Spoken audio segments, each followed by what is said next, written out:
Olá pessoal, seja muito bem-vindo aqui no canal Alexandria mais uma vez. E hoje o tema da nossa aula vai ser Balduíno IV, o rei de Jerusalém. Se você está interessado com essa aula, se você chegou até aqui, é porque você precisa desse conteúdo. Então nós vamos ter aqui uma breve história sobre a vida de Balduíno IV, um homem que foi crucial para a história da região de Jerusalém e também teve um papel crucial para a vida e a história das cruzadas. Lembrando que a aula de hoje é mais uma breve história do Balduíno IV, não das cruzadas especificamente, por mais que eu vou falar bastante disso.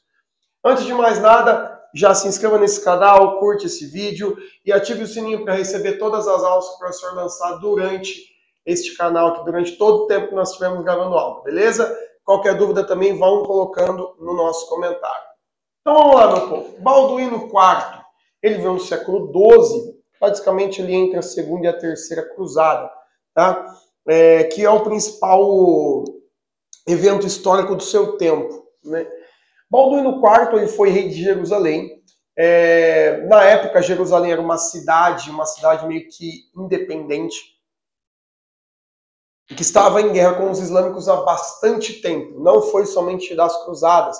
O impasse entre islâmico e pessoas que moravam em Jerusalém já era de muito antes das cruzadas.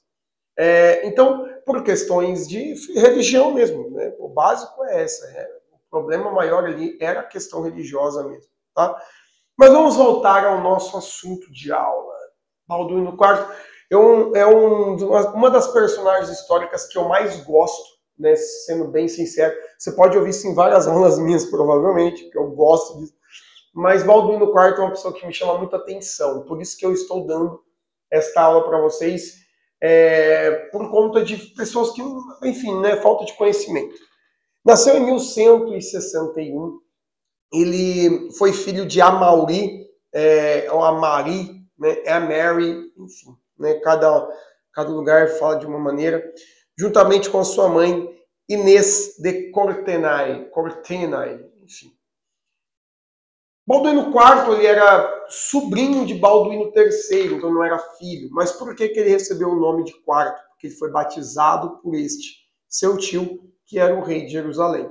Tá? Enfim, quando seu tio falece, ele não deixou herdeiros. Né? Então quem acaba assumindo o trono é o seu pai, né? A Maria. Né? Enfim, quando ele assume o trono, aí acontece um problema muito sério. Né? Não tem muita fonte que fala sobre isso, mas o que se percebe é que parece que o casamento de Amari com a sua esposa, né, que é a condessa lá da região de Edessa, né, a Inês, não era um casamento legítimo. Então, ou seja, ao ele assumir o trono, ele teve que, entre aspas, renunciar à sua esposa. Vamos dizer assim, né? Enfim, então eles meio que se separam, vamos dizer. Ou seja, Balduíno IV, ele cresce de fato como o herdeiro do trono, né? Isso não impediu ele ser o legítimo herdeiro do trono de Jerusalém, mas ele não foi educado próximo à sua mãe, então ele não foi educado perto da sua mãe, ele foi educado somente pelo pai e seus parentes ali próximos, né? Por parte de pai. Tá? Enfim, futuramente a Mary ele também ser um rei solteiro não é uma coisa muito boa, né? Ainda mais se fosse tendo um herdeiro. Então ele se casa com Maria Comnena, e ali ele vai ter uma outra filha chamada Isabel, uma irmã ali de Balduíno IV. Tá? Enfim, então o fato de ele ter sido educado longe da sua mãe, você espera que é uma pessoa que possa crescer com uma revolta, uma pessoa que pode crescer com ai, meu filho vai dar pra mamãe. Um vitimismo e muito longe da vida dele, né? Por quê? Olha só que interessante, o pai dele, por mais que ele teve que fazer isso, ele nunca deixou de falar bem de sua mãe para Balduíno IV. Então, ele cresceu longe de sua mãe, mas ele cresceu com admiração à sua mãe. Uma certa referência mesmo, tipo, poxa, minha mãe. O pai falava bastante sobre as virtudes de sua mãe. E isso, querendo ou não, quando você cresce com uma admiração a alguém, automaticamente você começa a querer tentar imitar aquela pessoa em muita coisa na vida. Enfim, e isso foi muito bom para Balduino, né? Ao ponto de que ele cresceu como uma criança encantadora, ele cresceu como uma criança educada, de uma pessoa indomável, né? Uma pessoa corajosa. Então, Balduino IV, ele de fato, as pessoas olhavam para ele e viam ele com uma certa esperança de uma situação melhor. Ou seja, o seu caráter era um caráter considerável. Tudo isso que eu estou falando para vocês, a fonte principal os escritos de Guilherme de Tiro, que era, na época, um educador, vamos dizer assim, um professor, um mestre, enfim. É o que nós chamamos hoje de mentor, um professor. E Guilherme de Tiro, ele foi o mentor do Balduino IV, então é uma fonte primária bastante confiável, né? Por conta de que ele não ouviu falar de Balduino IV, ele que o próprio educou, né? Enfim, mas ele cresceu em Jerusalém, meus amigos. Uma época bem complicada com relação a guerras religiosas. Então ele foi educado para ser um padre, um clérigo. Ele automaticamente não foi educado diretamente a ser um rei. Claro, tinha educação para isso com Guilherme de Tiro. Mas, em geral, a convivência que ele tinha com as pessoas ali da sua região era uma educação mais religiosa. Então, o fato de ele ter crescido como uma educação religiosa, isso fez com que ele, de fato, buscasse um pouco mais de caridade. Ele era um homem muito piedoso, ele era um homem muito caridoso. Enfim, ele era um homem muito bem visto. Mas algo acontece na vida de Balduino IV e que, gente, é muito difícil você saber de onde vem a origem das doenças nas pessoas, né? Nós nessa época, século XII. O próprio Guilherme de Tiro fala que quando ele estava brincando com os amigos, eles brincavam de alguma coisa que ele foi, tipo uma bola, alguma coisa, tipo, ele foi pegar aquilo no meio de flores e plantas e tudo mais. E ali ele teve um espinho, né? Ele foi pegar, pegou no espinho, o espinho espinhou ele e fez um machucado. A princípio acharam que isso foi um machucado, uma coisa comum assim. O fato de ele ter entrado no meio desses espinhos e acabado de se machucado, daqui a pouco passa, né? E não sentia dor, enfim, é como uma criança mesmo. Mas com o passar do tempo, aquele machucado começou a adquirir uma característica diferente, né? E isso começou a agravar a situação e começaram a verificar o que poderia ter sido. E no final das contas descobriram que era lepra. Nossa, foi um baque para Jerusalém. Descobri que Balduino IV, o grande herdeiro, piedoso, caridoso, vai estar com lepra. Isso foi um choque de realidade para Balduino IV e para as pessoas ao seu redor. Agora nunca se sabe se de fato foi o espinho que gerou a lepra ou se de fato ele já tinha lepra e o espinho agravou a situação. Enfim, eu não sou professor de biologia para isso, mas segundo os fatos históricos, os relatos, esse machucado do espinho foi o que eles viram como ponto crucial para o desenvolvimento da lepra dele, né? Enfim, ele ficou com essa doença até a sua morte, né? Foi por causa disso que ele morreu. Mas isso não impediu de assumir o reinado de Jerusalém, né? Então, basicamente ali em 1174, o seu pai morre e ele tem que assumir o trono. Então ele assume o trono de Jerusalém de 13 para 14 anos. Então é uma coisa absurda. E ele de fato já estava preparado. E sabe o que é interessante? Muitas pessoas não concordavam com ele ser o rei por conta da lepra. Não era por causa... Presta bem atenção nisso.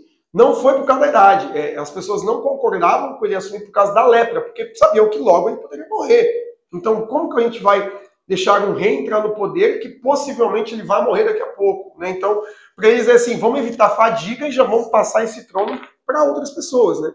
Então, quando ele assume este poder, ele já assumiu com um certo problema. Porém, mesmo as pessoas que são contrárias a Balduino IV o respeitavam por tamanho a sua piedade e por tamanho o seu amor, né? Enfim, mas o que é interessante é ele assumiu em meio à segunda e terceira cruzada, meus amigos. Basicamente o auge das cruzadas. Porque normalmente a primeira é mais bagunçada, a segunda ele foi mais organizada. E para a terceira foi onde os islâmicos perceberam que, tipo assim, pô, os cristãos estão preparados para guerrear. Porque até então os islâmicos não esperavam isso. Né? Então não vou entrar no mérito das cruzadas, se a gente vai ter aula para isso. Mas o ponto crucial aqui foi, ele foi o ponto-chave de uma das coisas mais importantes das cruzadas, que foi uma das únicas batalhas vencidas pelo lado dos cristãos, principalmente dos exércitos orientais. Porque normalmente as vitórias atribuídas às cruzadas vêm de generais como Luís da França, como Ricardo Coração de Leão, enfim, outros nomes. Ou seja, normalmente vem Frederico, da Bélgica. São pessoas lá do Ocidente, da Europa. Ele foi um dos únicos que conseguiu concretizar uma vitória do exército oriental sobre os islâmicos. Mas não só isso, sobre o maior general islâmico de todos os tempos, né, meus amigos. Vamos lá, a gente chega lá. Vamos lá. Enfim, para Balduino IV, por causa da lepra, ele percebeu que ele precisava de ajuda. Então ele contou com a ajuda de duas pessoas, né? O Milon de Place e Raimundo de Trípoli. Porém, o Milon, normalmente ele era bastante arrogante, ele era prepotente, ele queria meio que tirar o poder ou desmerecer a figura pública do próprio Balduino IV, enquanto o Trípoli, ele tinha já uma visão um pouco mais amável, ele defendia o próprio Balduino IV, ou seja, eles estavam numa situação de que, enquanto um fala mal, o outro corrige isso. Basicamente, esse era o ponto. Quando tá fazendo cagada, ou tá acertando, né? Enfim. Então, Balduino IV, ele percebeu que as tropas islâmicas começaram a fazer o cerco de Jerusalém. O que seria cerco? Cerco é quando uma sociedade que está atacando outra, ele arma acampamentos em volta das cidades e vai atacando aos poucos até que a sociedade seja dominada. Então, o que ele fez? O melhor defesa é o ataque. Então, a gente já vai perder mesmo com o tamanho de islâmico. Tinha muito islâmico. Então, vamos antecipar esse ataque. E ele fez isso, né? Ele pegou ali 375 cavaleiros e foi para cima de um dos acampamentos dos islâmicos e, consequentemente, ele pegou onde estava Saladino. E ele venceu o Saladino em batalha. Com lepra. Vocês estão entendendo? O tamanho do respeito que esse homem ganhou nesse momento foi uma coisa absurda. Ao ponto de que o próprio Saladino diz que ele foi praticamente uma das únicas batalhas da sua vida que ele perdeu. E se tem um general que merece o respeito dele, de toda a sua história, é Balduino IV. Então olha que interessante, por que, né, que ele teria tanto respeito? Claramente porque Balduino IV ganhou dele, mas também pela pessoa de Balduino IV. Não é à toa que esta vitória levou a Saladino ter um diálogo com Balduino IV e eles chegam a um acordo. E neste acordo acontece um cessar-fogo em Jerusalém por cerca de 2 anos. Então, ou seja, Balduino IV ele conseguiu deixar Jerusalém em paz por pelo menos 2 anos. E ele conseguiu isso de ninguém menos que Saladino. Essa é a questão. Então, quando a gente olha essa realidade, alguns historiadores atribuem a vitória dele como se fosse um milagre, porque você conseguir vencer os islâmicos naquela época já era difícil.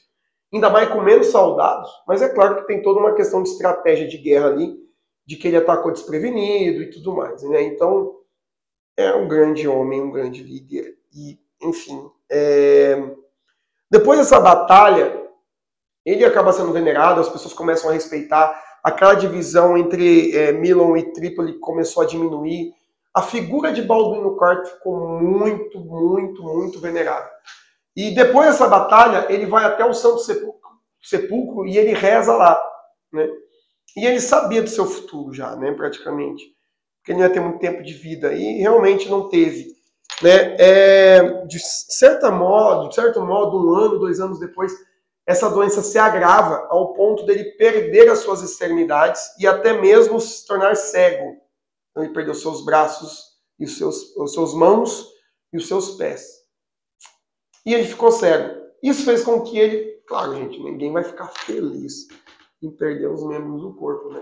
Ficou um pouco desconsolado ao ponto de que ele transferiu o seu reino, né, nas mãos de outra pessoa, para Guy de Lugman, né? Lusignan,